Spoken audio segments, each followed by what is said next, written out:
Bonsoir, merci d'être sur Télésud jeudi 21 juin au sommaire de cette édition. Surnommé Rio+20, le sommet de la Terre sur le développement durable s'est ouvert hier à Rio de Janeiro par des appels urgents à l'action afin de mettre la planète sur un chemin plus écologique et social.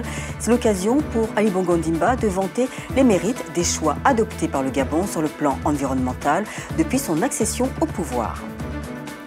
Les manifestations de Sauver le Tongo se poursuivent ce jeudi à Lomé. Le collectif porte également plainte contre le gouvernement et les forces de l'ordre.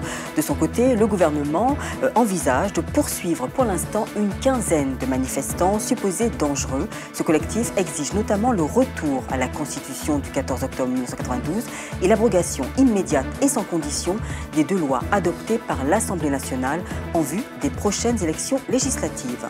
Et puis en France, partenariat entre la Bretagne et le Burkina Faso. Plusieurs cadres de différents secteurs se sont rencontrés pour promouvoir le développement culturel et économique interrégional. Une première en France et la Maison de la Bretagne à Paris était le lieu privilégié pour cet échange. Le président de la République gabonaise, Ali Bongo Ondimba, accompagné de son épouse Sylvia, est à Rio de Janeiro, au Brésil, où s'est ouvert hier les travaux de la conférence des Nations Unies sur le développement durable, Rio+20, en présence de plusieurs autres chefs d'État. Ce sommet de la Terre a pour thème l'économie verte et le cadre institutionnel du développement durable. Sur place, Lazoa Borner. L'avenir de la planète, le devenir de l'humanité constitue, à n'en pas douter, l'enjeu principal du Rio+20 au Brésil. Une centaine de chefs d'État attendus dans cette mégalopole brésilienne, parmi lesquels le président Ali Bongo Ondimba. Bien sûr, certains à la tête des grands pays pollueurs se font représenter ou presque. L'intitulé du sommet est clair, Rio+20.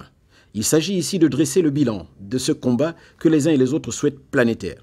Depuis Rio en 1992 jusqu'à Rio 2012, plusieurs projets ont été annoncés, des engagements pris par les uns et les autres, et très peu d'actions sont visibles sur le terrain. Pour l'observateur moyen, la Terre est en danger. Et pourtant, 3 grandes démarches ont été retenues pour apporter des débuts de solutions à la sauvegarde de la Terre et ses occupants. Diminution des gaz à effet de serre. Les premiers concernés sont les usines.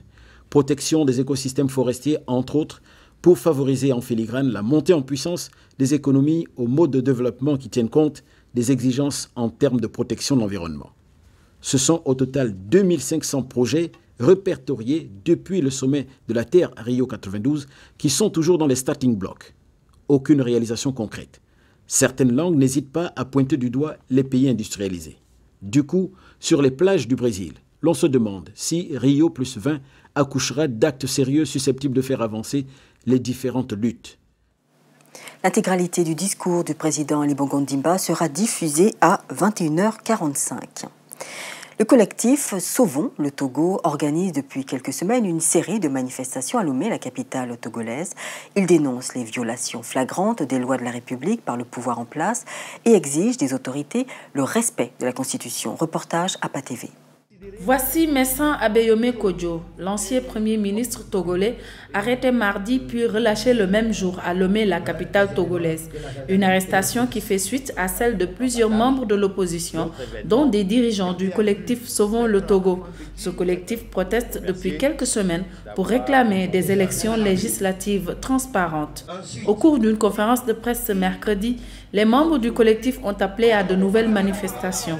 Selon les leaders, le retour à la Constitution du 14 octobre 1992 et l'abrogation des 2 lois adoptées par l'Assemblée nationale en vue des prochaines législatives demeurent une exigence. Les manifestations de ces derniers jours ont fait déjà plusieurs blessés, aussi bien du côté des forces de l'ordre que des civils.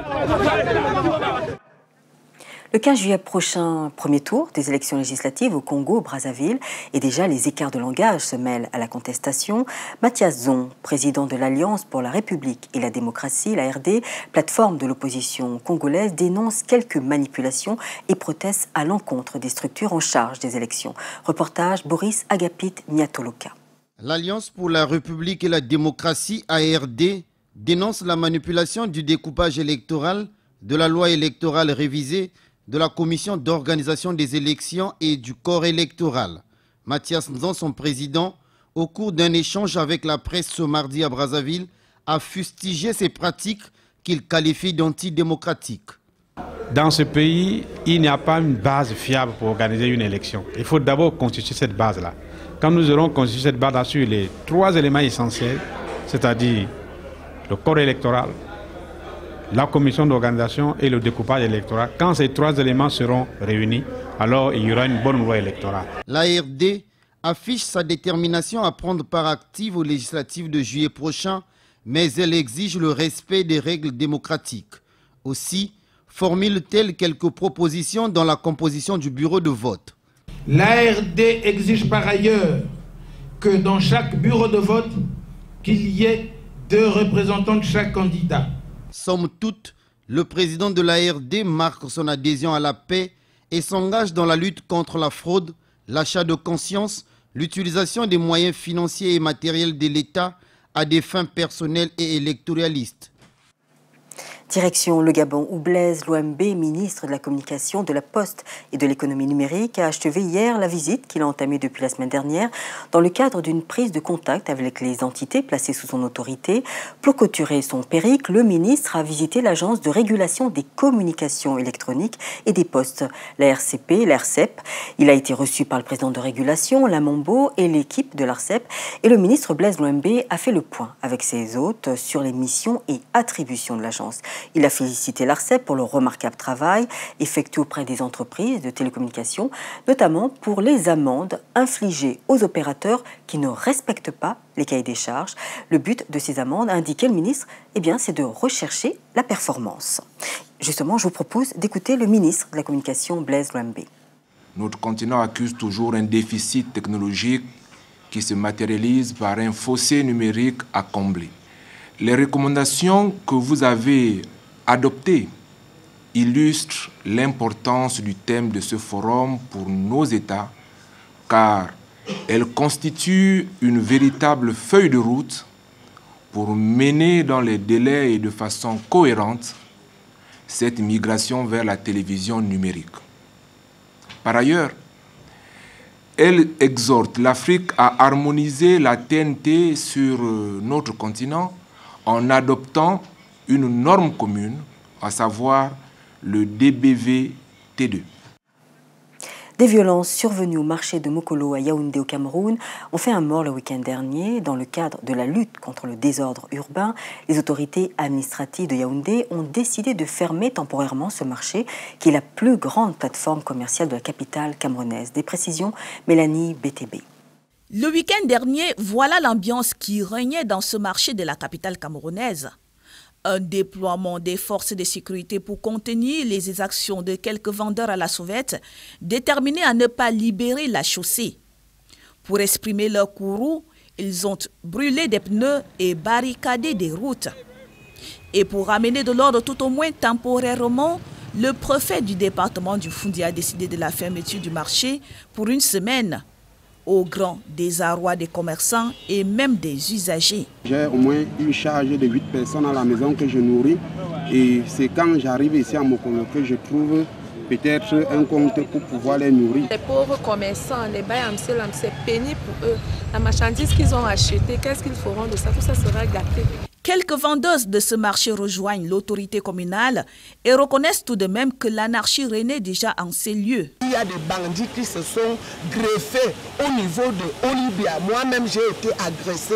On m'a enlevé une chaîne devant tout le monde. Vous avez beau leur dire ici, ce n'est que le marché des vivres, ils vont venir là installer un atelier de coiffure. Ils vont se mettre à faire leurs cheveux là. On ne peut pas être tout le temps en train d'utiliser le bâton pour éduquer les gens. Il faut qu'ils s'éduquent quand on leur dit ne mettez pas la nourriture à même le sol. La plupart des occupants de ce marché et victimes aujourd'hui de cette décision préfectorale sont de jeunes débrouillards à la recherche de leur pain quotidien. On espère que d'ici au 28 juin 2012, jour de la réouverture de ce marché, une solution concertée sera trouvée entre l'administration et les commerçants pour que l'ordre et la sécurité règnent de nouveau au marché Mokolo à Yaoundé au Cameroun. Et nous terminons ce journal avec cette rencontre inédite à Paris hier entre deux associations de cadres bretons et burkinabés à la Maison de la Bretagne. De nombreux invités prestigieux et investisseurs étaient présents.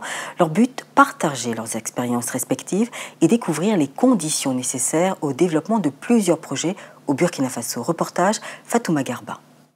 Convivialité et esprit d'entreprise étaient les maîtres mots de cette rencontre entre cadres bretons et burkinabés. Ils se sont retrouvés à la Maison de la Bretagne sous l'impulsion du président de l'association des cadres en devenir burkinabé. Objectif, promouvoir des échanges culturels et économiques entre les deux parties pour faciliter le développement de projets divers. Les régions peuvent jouer un rôle important dans les échanges, aussi bien culturels, donc en termes de solidarité, de compréhension, d'échange au niveau humain, mais aussi économique. Un avis partagé par le président de l'association des cadres bretons pour qui la richesse des échanges permettra de mettre en place un véritable réseau de compétences. La Bretagne a été une région qui a souffert de par sa position géographique, de par son retard économique et agricole, et a réussi à devenir une des régions phares. Et c'est cette expérience d'entraide, de développement de coopératives, d'industrie de transformation des matières premières en denrées comestibles qui nous pousse à essayer de nouer des partenariats avec des gens qui pourraient bénéficier de l'expérience des Bretons, un petit peu dans la tradition des grands voyageurs. Ces associations peuvent donc servir de catalyseur dans le rayonnement de la Bretagne et du Burkina Faso. On peut imaginer que, suite à de telles rencontres, il puisse y avoir des partenariats qui se construisent. Une meilleure connaissance un peu des réalités économiques des uns et des autres, et puis qu'il puisse y avoir de fait des partenariats qui se construisent. En présence de nombreux investisseurs, le conseiller économique de l'ambassade du Burkina Faso n'a pas manqué de souligner les avantages fiscaux et légaux de son pays. Quant aux représentants du Cercle international des décideurs, il leur a expliqué dans quelle mesure leur structure accompagne les investisseurs étrangers dans toutes leurs démarches administratives sur le plan local. Voilà, c'est la fin de cette édition. Je vous rappelle la principale information. Le sommet de la Terre sur le développement durable s'est ouvert hier à Rio de Janeiro par des appels urgents à l'action afin de mettre la planète sur un chemin plus écologique et social. Malgré l'absence du président américain Barack Obama, les 191 dirigeants mondiaux présents à Rio doivent ratifier demain une déclaration qui adopte le concept d'économie verte. Et ce sommet était une occasion pour le président gabonais Ali Bongo Ondimba de vanter les mérites des choix adoptés par le Gabon sur le plan environnemental depuis son accession à la magistrature suprême. Merci de nous avoir suivis. Place maintenant à vos programmes favoris, le JT Sport présenté par Ahmed Parizeau. Et quant à nous, nous retrouvons demain à 21h. Merci de votre fidélité.